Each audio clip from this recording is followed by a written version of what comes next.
दोस्तों ऐसे तो ओलंपिक खेलों की जो शुरुआत हुई थी वो 2800 साल पहले ही हो गई और उस समय ये खेल योद्धाओं और सैनिकों के बीच में खेला जाता था जो वॉर में पार्टिसिपेट करते थे। लेकिन ऑफिशियली ओलंपिक खेलों की शुरुआत 776 ग्रीस में हुई और ये जीसस के ऑनर और उनकी वर्शिप के लिए खेला जाता था और इस खेल में केवल मेल पार्टिसिपेट करते थे और जो दर्शक होते थे वो भी केवल मेल ही होते थे। यहाँ पर फीमेल को जाना अलाउ नहीं था। यार बहुत से लोगों के मन में ऐसा क्वेश्चन भी आता है कि भाई इतने बड़े बड़े इवेंट खेल करा के लोगों को मिलता क्या है, आखिर इसको कराने का रीजन क्या है। और ऐसे दिमाग में क्वेश्चन आना नॉर्मल सी बात है। दोस्त ऐसा है ना कि ओलंपिक केवल एक स्पोर्ट्स इवेंट नहीं है बल्कि एक ऐसा प्लेटफॉर्म है जहाँ की वर्ल्ड की सारी कंट्रीज आके पार्टिसिपेट करती हैं और यही सारी चीज़ें विश्व शांति स्थापित करने में बहुत बड़ा रोल प्ले करती हैं। ओलंपिक गेम्स को इंटरनेशनल ओलंपिक कमेटी ऑर्गेनाइज कराती है जिसका हेडक्वार्टर लॉसेन स्विट्जरलैंड में है। मॉडर्न ओलंपिक गेम्स या जो आजकल के ओलंपिक गेम्स होते हैं इसको स्टार्ट करने का जो क्रेडिट है वो है पियरे डी कॉबर्टिन को। हाँ जी, पहला ओलंपिक गेम्स 1896 में ग्रीस के ओलंपिया स्टेडियम में हुआ था और हाँ, इस स्टेडियम के नाम पर ही इन खेलों का नाम ओलंपिक्स पड़ा। सबसे पहले वाले ओलंपिक में केवल मेल को ही पार्टिसिपेट करने के लिए अलाउ किया गया था। लेकिन इसी के 4 साल बाद होने वाले दूसरे ओलंपिक खेल में जो कि पेरिस में ऑर्गेनाइज हुआ, यहाँ पर फीमेल को भी पार्टिसिपेट करने के लिए अलाउ कर दिया गया। दोस्तों 4 तरह के ओलंपिक गेम्स ऑर्गेनाइज किए जाते हैं जिनमें पहला समर ओलंपिक जिन्हें मॉडर्न ओलंपिक गेम्स भी कहते हैं, ये प्रत्येक 4 साल पर। दूसरा विंटर ओलंपिक जो कि प्रत्येक 2 साल पे ऑर्गेनाइज किए जाते हैं। तीसरा यूथ ओलंपिक जो कि 14 से 18 साल के प्लेयर्स के लिए। और चौथा पैरा ओलंपिक जो कि हमारे दिव्यांग प्लेयर के लिए ऑर्गेनाइज किए जाते हैं। अब आपके मन में यह क्वेश्चन भी उठता होगा कि समर ओलंपिक्स और विंटर ओलंपिक्स में आखिर डिफरेंस क्या है।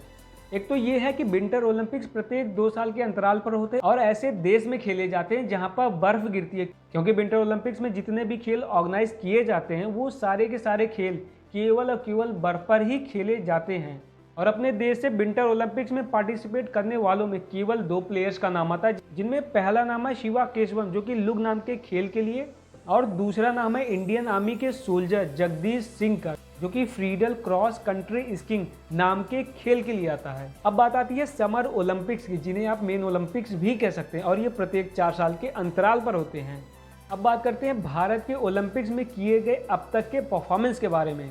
भारत ने सबसे पहले दूसरे सन 1900 वाले पेरिस ओलंपिक में पार्टिसिपेट किया था और भारत की तरफ से पार्टिसिपेट करने वाले जो प्लेयर थे वो थे कोलकाता के ब्रिटिश इंडियन प्लेयर जिनका नाम गिलबर्ट प्रिचार्ड, जिन्होंने सबसे पहले भारत को ओलंपिक्स में रिप्रेजेंट करते हुए 200 मीटर की हर्डल रेस में पार्टिसिपेट किया था और 2 सिल्वर मेडल्स जीते थे। इसके बाद भारत 20 सालों तक ओलंपिक गेम्स में कोई पार्टिसिपेट नहीं किया और फिर 1920 में बेल्जियम ओलंपिक्स में भारत ने दोबारा पार्टिसिपेट करना शुरू किया और तब से लेकर अब तक भारत पार्टिसिपेट करता आ रहा है। भारत ने अब तक ओलंपिक गेम्स में कुल 28 पदक जीते हैं, जिनमें 9 गोल्ड, 7 सिल्वर और 12 ब्रॉन्ज मेडल हैं। और हाँ, 9 गोल्ड मेडल में से 8 गोल्ड मेडल अकेले भारत ने हॉकी में जीते हैं और 1 गोल्ड मेडल शूटिंग में अभिनव बिंद्रा ने 2008 में जीते थे। एक सबसे इंटरेस्टिंग और प्राउडफुल रिकॉर्ड जो भारत ने ओलंपिक गेम्स में बनाया और जिसे तोड़ पाना लगभग नामुमकिन सा है। भारत की हॉकी टीम जो कि ओलंपिक गेम्स में सबसे सक्सेसफुल टीम मानी जाती है, इसने लगातार 6 गोल्ड मेडल जीतकर रिकॉर्ड बनाया जो कि किसी भी देश की हॉकी टीम ने आज तक ओलंपिक के इतिहास में ऐसा नहीं किया है। दोस्तों ओलंपिक गेम्स के झंडे का जो इतिहास है और उसके बारे में जो फैक्ट है बड़ा दिलचस्प है। ओलंपिक गेम्स के फ्लैग को 1913 में पियरे डी कॉबर्टिन ने डिज़ाइन किया था, जिसे 1920 के बेल्जियम ओलंपिक्स में सबसे पहले होस्ट किया गया था। ओलंपिक के झंडे पे जो आप 5 अलग अलग कलर के छल्ले देखते हैं, उन छल्लों का अपना अपना अलग एक मतलब है। हाँ जी, जिनमें ब्लू कलर का छल्ला यूरोप को, ब्लैक कलर का अफ्रीका को, रेड कलर का यूएसए को, येलो कलर का अपने एशिया को और ग्रीन कलर का छल्ला ऑस्ट्रेलिया कंटिनेंट को रिप्रेजेंट करता है। यार 2016 के रियो डी जेनेरियो ओलंपिक्स में केवल 28 खेलों को शामिल किया गया था, लेकिन अभी हो रहे टोक्यो ओलंपिक्स में 5 और खेलों को शामिल किया गया, जिसकी वजह से अब जो खेले जाने वाले खेलों की संख्या है वो है 33। लेकिन भाई साहब क्रिकेट को अभी भी ओलंपिक्स में शामिल करना बाकी है। Let's talk some most interesting fact about Olympic games. जैसे कि हमने शुरू में ही बात की कि ओलंपिक गेम्स को ऑर्गेनाइज करने का जो एक्चुअल रीज़न है कि दुनिया के सारे देशों को एक प्लेटफॉर्म पे लाया जा सके ताकि विश्व शांति कायम की जा सके।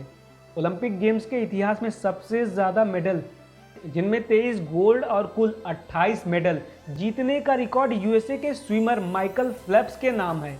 यार इनके लाइफ की जो जर्नी और स्ट्रगल है ना, बहुत ही ज़्यादा इंस्पिरेशनल और बहुत ही ज़्यादा मोटिवेशनल है, जिनकी बायोग्राफी पर वीडियो आपको बहुत जल्द मिल जाएगी।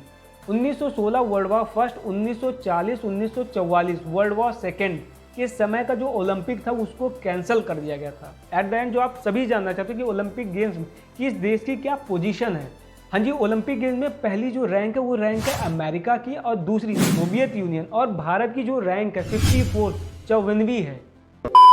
बस आज के वीडियो में इतना ही। अगर दोस्त आपका कोई सुझाव है या फिर आपका कोई टॉपिक है तो कमेंट सेक्शन में ज़रूर लिखिए। मिलते हैं अगली एक और इंटरेस्टिंग वीडियो में, तब तक के लिए अपना और अपनों का बहुत ज़्यादा ख्याल रखिएगा। जय हिंद।